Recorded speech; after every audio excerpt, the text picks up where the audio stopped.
Salut à tous, bienvenue sur France Monde. Tout est en train d'exploser alors que Donald Trump craque sous la pression pendant sa guerre désastreuse. Le monde entier voit à quel point Donald Trump est faible. C'est le théâtre habituel de l'homme fort, du tonnerre au pupitre, puis un tremblement à la première vraie onde de choc. En Chine, Bloomberg rapporte que Xi Jinping a étudié de près Donald Trump et la guerre des États-Unis contre l'Iran afin de comprendre les faiblesses des États-Unis, surtout pendant que la Chine garde Taïwan dans sa ligne de mire. Des responsables disent que la Chine voit en ce moment un énorme avantage alors que les États-Unis déplacent leur attention et leur appareil militaire loin de l'Asie vers le Moyen-Orient, où Donald Trump a lancé cette guerre sans fin contre l'Iran, dans laquelle l'Iran a montré une domination dans l'escalade face à Donald Trump.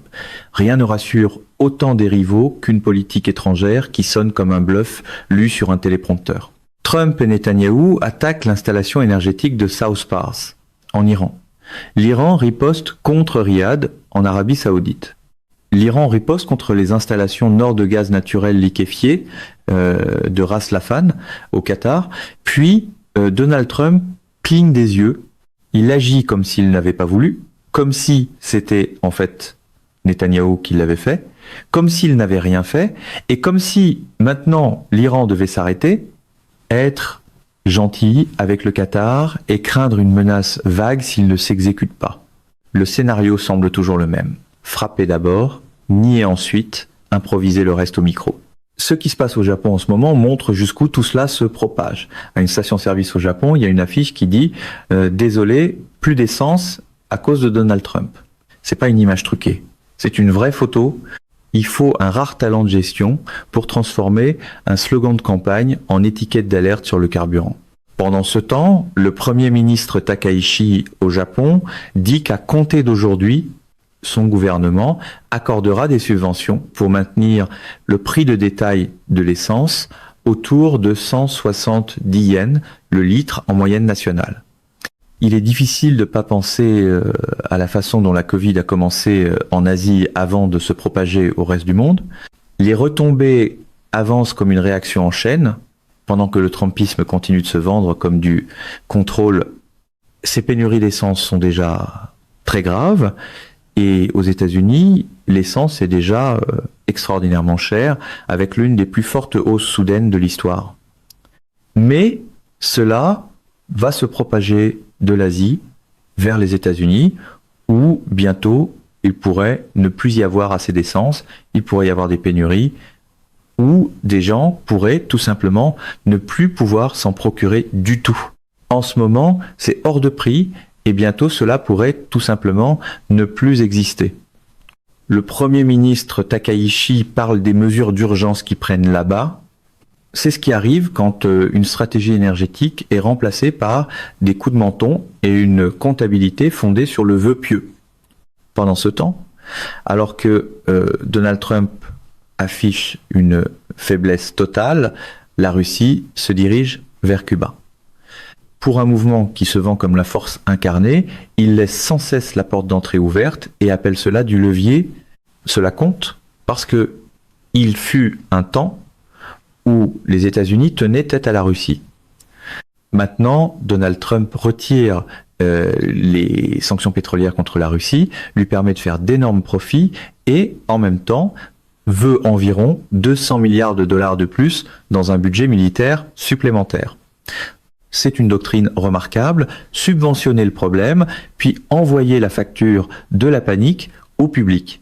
Ainsi, pendant que le peuple américain souffre, la Russie est le principal bénéficiaire de cette guerre contre l'Iran.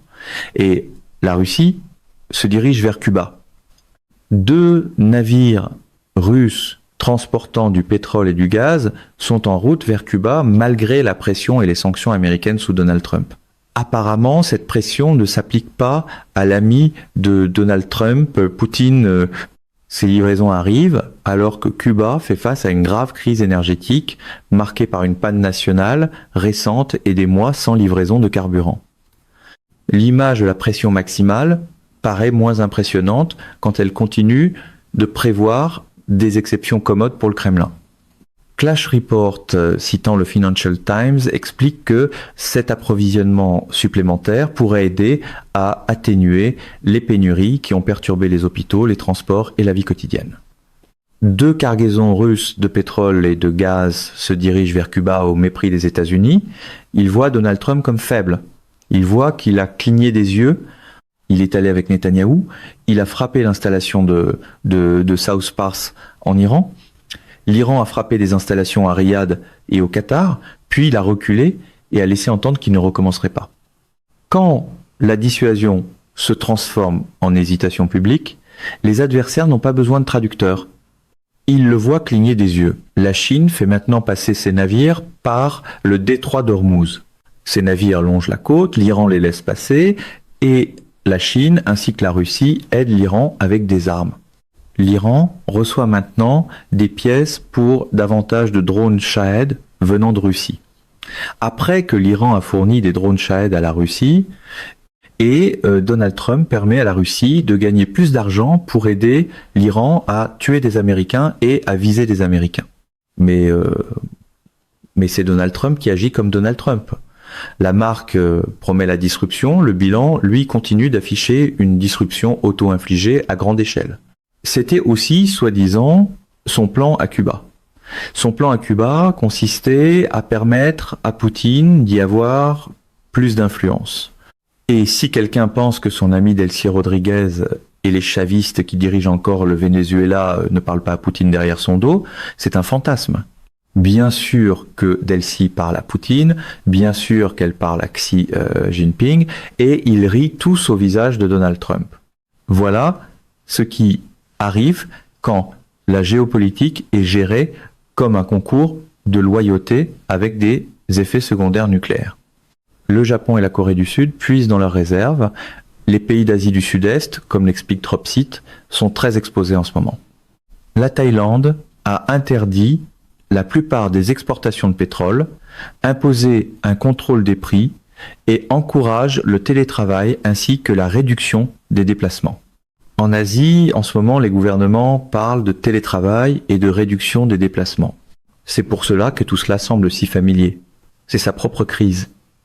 Évidemment, c'est pas une pandémie avec un vrai virus, mais c'est en ce moment un virus Trump qui se propage alors que le prix du baril de pétrole dépasse $110.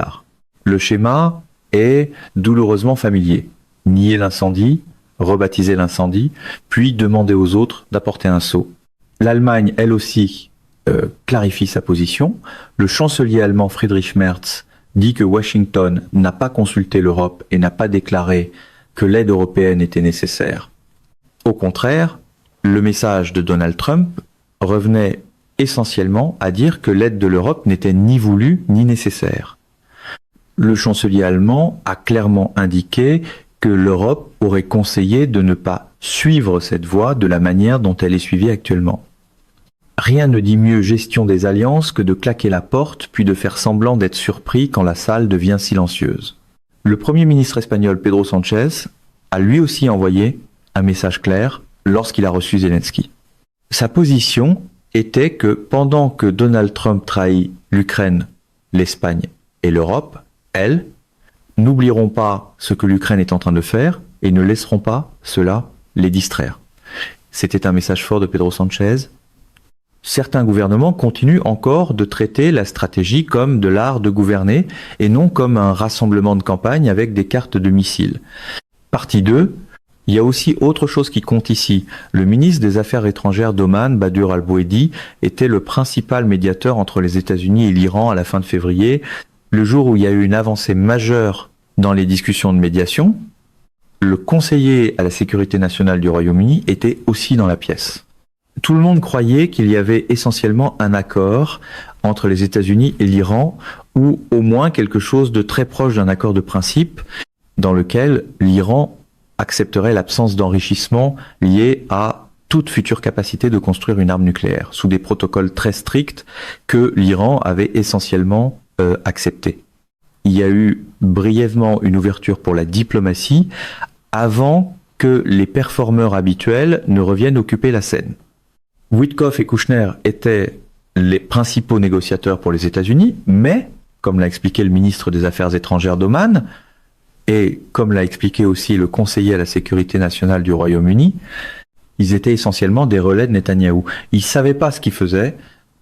Pendant qu'un travail diplomatique sérieux était en cours, ils exhibaient les chaussures bizarres que Donald Trump achète à ses employés. Le genre de chaussures dont Trump devine apparemment la pointure et qu'il force les gens à porter même quand elles ne leur vont pas. Donc, pendant que le ministre des Affaires étrangères d'Oman, le conseiller britannique à la sécurité nationale et d'autres faisaient le vrai travail, Witkoff et Kushner se comportaient comme des amateurs. Malgré cela, un accord de principe a été conclu et il aurait été très bon pour les États-Unis et pour le monde. Il est difficile de mettre en scène la paix quand la pièce est sans cesse confondue avec un salon de vanité.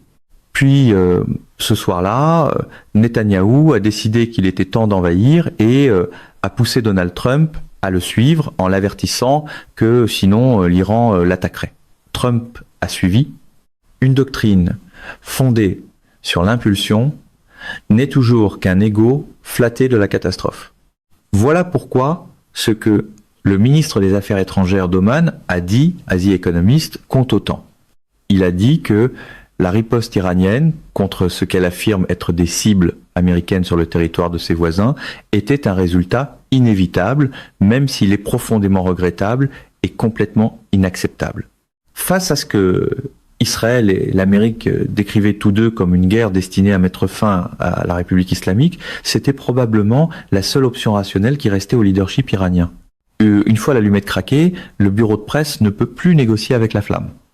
Les effets de cette riposte se font sentir avec le plus d'acuité sur la rive sud du Golfe, où les pays arabes, qui avaient placé leur confiance dans la coopération sécuritaire américaine, vivent maintenant cette coopération comme une vulnérabilité aiguë, menaçant leur sécurité présente et leur prospérité future.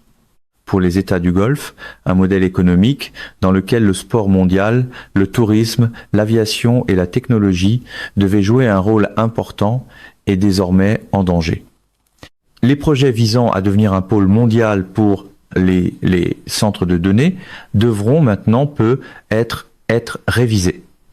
Voilà pour la promesse selon laquelle le chaos arriverait, d'une façon ou d'une autre, étiqueté comme de la stabilité.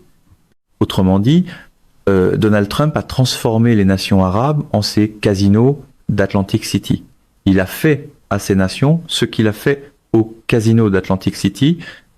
Et le même modèle destructeur est aussi visible aux États-Unis, y compris dans des endroits comme Vegas, alors que Trump paralyse l'industrie du tourisme. L'architecture change, mais le mode opératoire reste familier. Les paillettes d'abord, les débris ensuite. Il faut aussi rappeler que le ministre des Affaires étrangères d'Oman était le médiateur choisi par les États-Unis et que Oman lui-même a été frappé par des drones iraniens. Même lui dit en substance que si un régime est menacé de décapitation, il frappera en mode survie contre d'autres nations arabes. C'est exactement pour cela qu'un accord de paix était recherché. La vraie diplomatie remarque généralement le lien de cause à effet, même quand le discours trumpiste essaie de traiter les deux comme facultatifs. Il a écrit dans The Economist que c'est une vérité inconfortable parce qu'elle révèle à quel point l'Amérique a perdu le contrôle de sa propre politique étrangère, mais qu'elle doit être dite. Il a aussi soutenu que, même s'il sera difficile pour l'Iran de revenir au dialogue, le dialogue est la seule façon d'en finir. Cela ne se réglera pas par la guerre. Mais revenir au dialogue devient presque impossible quand une administration passe brusquement des pourparlers aux bombardements et aux assassinats, à 2 reprises.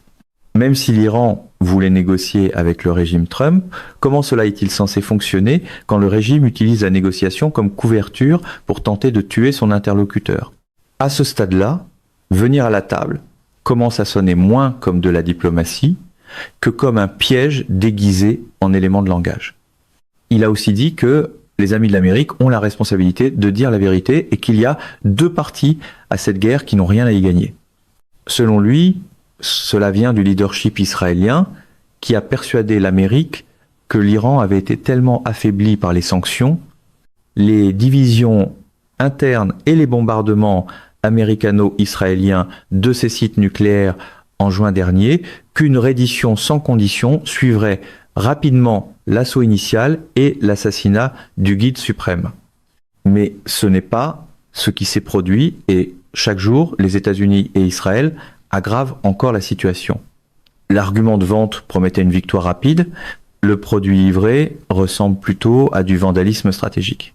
Il faut aussi dire clairement que l'Iran, la République islamique dirigée par l'ayatollah, est un régime terroriste. Ce sont de très mauvais acteurs, cela ne fait pas débat, mais la vraie question est de savoir si les États-Unis devraient s'engager dans un changement de régime et des guerres sans fin, simplement parce qu'il existe de mauvais régimes dans le monde. Est-ce vraiment ce que les États-Unis devraient faire alors que les Américains souffrent, que des Américains n'ont pas accès aux soins de santé et que des Américains n'arrivent pas à payer les choses de base? Et pire encore, cela se fait sans compréhension sérieuse de la région, ce qui rend tout plus dangereux. Le Trumpisme continue d'emballer l'imprudence comme de la fermeté, comme si le volume de la voix pouvait remplacer le savoir.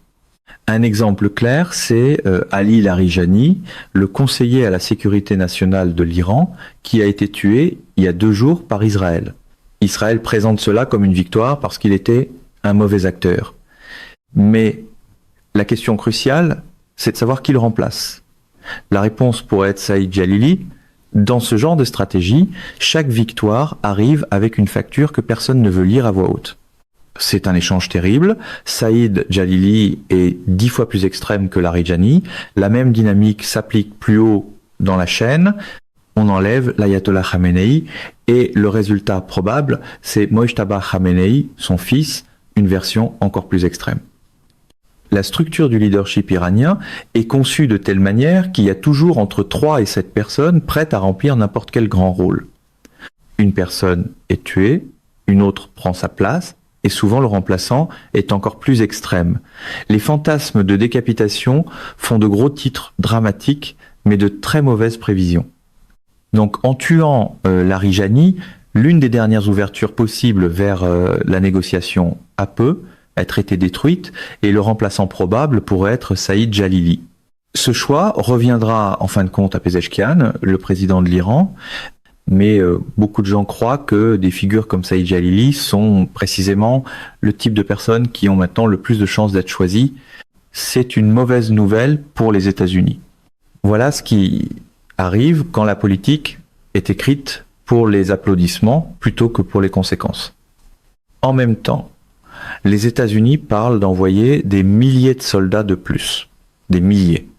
Des responsables disent que ils ont déjà envoyé 5000 soldats, y compris cette unité expéditionnaire des Marines qui arrive du Japon, ce qui rend encore une fois l'Asie plus vulnérable. Et maintenant, des milliers d'autres pourraient suivre, parce que Donald Trump envisage sérieusement une invasion terrestre de l'Iran, pas seulement des actions dans le détroit d'Ormuz, mais aussi le long de la côte iranienne. La carte continue de s'étendre juste après chaque promesse que tout cela resterait limité. C'est ce qui rend tout cela si dangereux. Donald Trump, Pete Hegseth et toute cette équipe ne sont pas des gens intelligents. Ce n'est pas de l'insulte infantile. Ce sont des gens qu'on peut facilement déjouer parce qu'ils ne planifient pas, ils ne réfléchissent pas et ils ne connaissent pas les faits. Et le monde entier peut le voir. Les champignons de fumée en Arabie Saoudite, les champignons de fumée au Qatar, tout ce qui se passe, tout cela montre les conséquences. Et la réponse de Donald Trump consiste à prétendre que les États-Unis n'avaient rien à voir avec la frappe sur South Pars. Bien sûr que si. Tout le monde sait ce qui s'est passé. La ligne de presse change d'heure en heure, mais le cratère, lui, garde le compte des minutes. Puis Donald Trump se retourne et publie que les alliés des États-Unis doivent se ressaisir et venir aider dans le détroit d'Ormuz.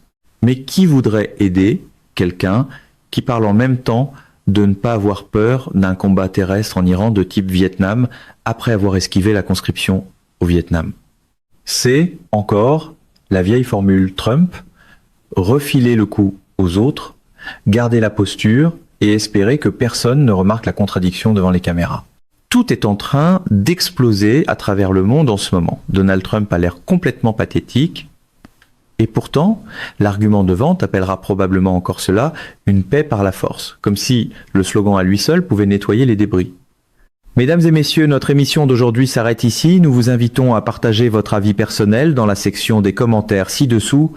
En France, Monde vous salue et vous donne rendez-vous très bientôt.